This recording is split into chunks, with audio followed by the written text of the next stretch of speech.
ପୁଣି ଡରାଇଲାନି କରୋନା। ରାଜ୍ୟରେ ଆକ୍ରାନ୍ତଙ୍କ ସଂଖ୍ୟା 12ରୁ ବୃଦ୍ଧି। ରାଜ୍ୟରେ ପୁଣି ବଢୁଥିବା କରୋନା ଆକ୍ରାନ୍ତ ସଂଖ୍ୟା ଦେଖିବାକୁ ମିଳିଥିବା ବେଳେ ଗତ 24 ଘଣ୍ଟାରେ 5ଟି ନୂତନ ମାମଲା ଚିହ୍ନଟ ହୋଇଛି।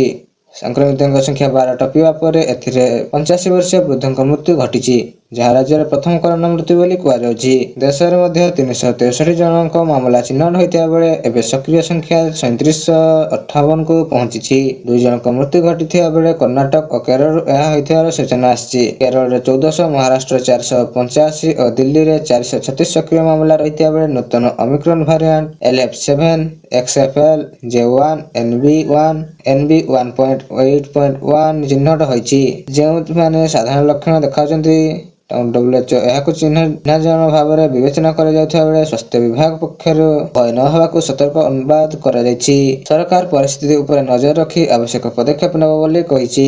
ଚାଲନ୍ତୁ ନଜର ପକାଇବା ପରବର୍ତ୍ତୀ ଖବର ଉପରେ। ପୋଡ଼ିଦେଲେ SIଙ୍କୁ। ରାଜ୍ୟରେ ଆତଙ୍କ ଏବଂ ଭୟର ବୃଦ୍ଧି ହେଉଥିବା ବେଳେ ପରଦିନ ନୟାଗଡ଼ରେ ଫରେଷ୍ଟର ଶିଶିର ସାହୁଙ୍କୁ ଜଣେ ଦୁର୍ବୃତ୍ତ ପୋଡ଼ି ମାରିଦେବା ପରେ ଗତକାଲି କଳାହାଣ୍ଡିରେ ଆସିଛି ଏକ ଅନ୍ୟତମ ଆତଙ୍କଜନକ ଖବର। ଏକ SIଙ୍କୁ ଜଳାଇ ହତ୍ୟା କରାଯାଇଥିଲା। ଘଟଣାସ୍ଥଳ ହେଉଛି କଳାହାଣ୍ଡିର ଜୁନଗଡ଼, ଯେଉଁଠାରେ ଅର୍ଦ୍ଧଦଗ୍ଧ ମୃତଦେହ ଏବଂ ଜଳା ହୋଇଥିବା ବାଇକ୍ ମିଳିଥିବା ବେଳେ ପ୍ରାଥମିକ ତଦନ୍ତରୁ ମୃତ ଅଟକାରେ ପବିତ୍ର ଗୋଲାପ ନାୟକ SIଙ୍କୁ ଭବାନୀପାଟଣା ପୋଲିସ ରିଜର୍ଭ କାର୍ଯ୍ୟାଳୟ କାର୍ଯ୍ୟରତ ଥିଲେ।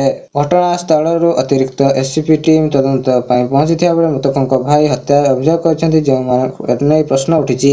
ଏହି ଘଟଣା ଏକ ପୂର୍ବତନ ଘଟଣାକୁ ଦେଖି ରାଜ୍ୟ ସରକାର ଆତଙ୍କ ଓ ଡରଭୟ ପଡ଼ିଥିବା ବେଳେ ଏହା ନିଶ୍ଚିତ କରେ ଯେ ଏବେ ଆମ ପୋଲିସ ଏବଂ ସରକାରୀ କର୍ମଚାରୀମାନେ ସୁରକ୍ଷିତ ନୁହନ୍ତି। ନୟାଗଡ଼ର ଫରେଷ୍ଟରଙ୍କ ହତ୍ୟା ପରେ ଏହି ଘଟଣା ମାତ୍ର 24 ଘଣ୍ଟା ମଧ୍ୟରେ ଘଟିଛି। ଚାଲନ୍ତୁ ନଜର ପକାଇବା ପରବର୍ତ୍ତୀ ଖବର ଉପରେ। କଳିଙ୍ଗ ଷ୍ଟାଡିୟମକୁ ଅତ୍ୟାଧୁନିକ ଷ୍ଟୁଡିଓରେ ପରିଣତ କରିବାକୁ ମୁଖ୍ୟମନ୍ତ୍ରୀଙ୍କ ନିର୍ଦ୍ଦେଶ। ରବିବାର ମୁଖ୍ୟମନ୍ତ୍ରୀ ମୋହନ ଚରଣ ମାଝୀ କଳିଙ୍ଗ ଷ୍ଟାଡିୟମ ପରିଦର୍ଶନ କରି ଏହି ପ୍ରତିଷ୍ଠାନକୁ ଏକ ନୂତନ ସମୃଦ୍ଧି ଅତ୍ୟାଧୁନିକ ଷ୍ଟୁଡିଓର ବିକାଶ କରିବାକୁ ନିର୍ଦ୍ଦେଶ ଦେଇଛନ୍ତି। ସେ ଏହି ଉଦ୍ଦେଶ୍ୟରେ ଏକ DPR ଅନୁଶାସନ ଦେଇଛନ୍ତି। ଏହା ସହିତ 1980ରେ ସ୍ଥାପିତ ହୋଇଥିବା କଳିଙ୍ଗ ଷ୍ଟାଡିୟମ ପୂର୍ବେ ଚଳଚ୍ଚିତ୍ର ନିର୍ମାଣର ଏକ ମୁଖ୍ୟ କେନ୍ଦ୍ର ଥିବା ବେଳେ ଆଧୁନିକ ଯନ୍ତ୍ର ଓ ବୈଦେଶିକ ସୁବିଧା ଅଭାବରୁ ଏହାକୁ ଗୁରୁତ୍ୱ କ୍ରମରେ କମି କମି ଆସିଥିଲା। ବର୍ତ୍ତମାନ ନୂଆ ସରକାର ଏହି ଷ୍ଟୁଡିଓରେ ନବୀକରଣ ଗୁରୁତ୍ୱ ଦେଇ ଉନ୍ନତି କାର୍ଯ୍ୟ ଆରମ୍ଭ କରିଛି। ପ୍ରଥମ ପର୍ଯ୍ୟାୟରେ ବିକାଶ କାର୍ଯ୍ୟ ଅନ୍ତର୍ଗତ ଟେକ୍ସ ବିଲ୍ଡିଂ, ଏକ୍ସଟ୍ରା ପ୍ଲାଜା, ଇନୋଡଟ୍, ସୂଚିତ Kalinga movie music avenue, land village, ଏପରିକି iconic landmark snow wall, community hall, ବମ୍ବୋ ଷ୍ଟକ୍ ଓ ୱାଟର ଭଳି ବିଭିନ୍ନ ସ୍ଥାନରେ ବିକାଶ କରାଯିବ ବୋଲି ସୂଚନା ଆସିଥିବା ବେଳେ ବାକି କାମଗୁଡ଼ିକ ଶୀଘ୍ର ଶେଷ କରିବା ପାଇଁ ମୁଖ୍ୟମନ୍ତ୍ରୀ ନିର୍ଦ୍ଦେଶ ଦେଇଛନ୍ତି। ମୁଖ୍ୟମନ୍ତ୍ରୀ ଉଲ୍ଲେଖ କରିଛନ୍ତି ଯେ ଓଡ଼ିଶାର ଚଳଚ୍ଚିତ୍ର ଶିଳ୍ପର ଉନ୍ନତି ପାଇଁ ଏକ ଷ୍ଟୁଡିଓ ଅତ୍ୟନ୍ତ ଆବଶ୍ୟକ।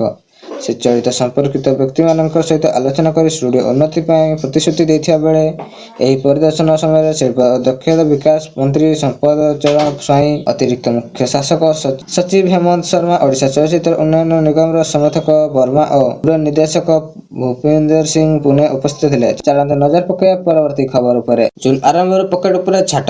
ରାଜ୍ୟରେ ବଢ଼ିଲା ଓମଫେଡ୍ କ୍ଷୀରର ଦାମ। ଏଣିକି ଲିଟର ପିଛା 2 ଟଙ୍କା ଅଧିକ ଗଣିବେ ଗ୍ରାହକ।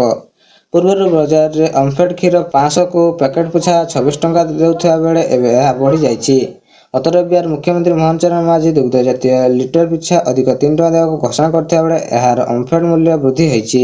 ମୁଖ୍ୟମନ୍ତ୍ରୀଙ୍କ ଘୋଷଣା ପ୍ରକାଶରେ ଚାଷୀମାନେ ଲିଟର ପିଛା ଅଧିକ 3 ଟଙ୍କା ପାଇବେ। ଏମିତିକି ଖାଉଟି ପାଇଁ ବୃଦ୍ଧି ହୋଇଥିବା 4 ଟଙ୍କାରୁ 2 ଟଙ୍କା ସରକାର ବହନ କରିବେ। ତେବେ ବାକି 2 ଟଙ୍କା ଖାଉଟି ବହନ କରିବାକୁ ପଡ଼ିବ ବୋଲି ସୂଚନା ଆସିଛି। ଏହି ଘୋଷଣା ପରେ ରାଜ୍ୟରେ 2,50,000 ଦୁଗ୍ଧ ଜାତୀୟ ଉପକୃତ ହେବା ସହିତ ଏହାଛଡ଼ା ଚାଷୀଙ୍କ ଅକାଳ ମୃତ୍ୟୁ ହେଲେ 1 ଲକ୍ଷ ଟଙ୍କାର ଜୀବନ ବୀମା ମିଳିବ ବୋଲି କହିଛନ୍ତି ମୁଖ୍ୟମନ୍ତ୍ରୀ। ଚାଲନ୍ତୁ ନଜର ପକାଇବା ପରବର୍ତ୍ତୀ ଖବର ଉପରେ।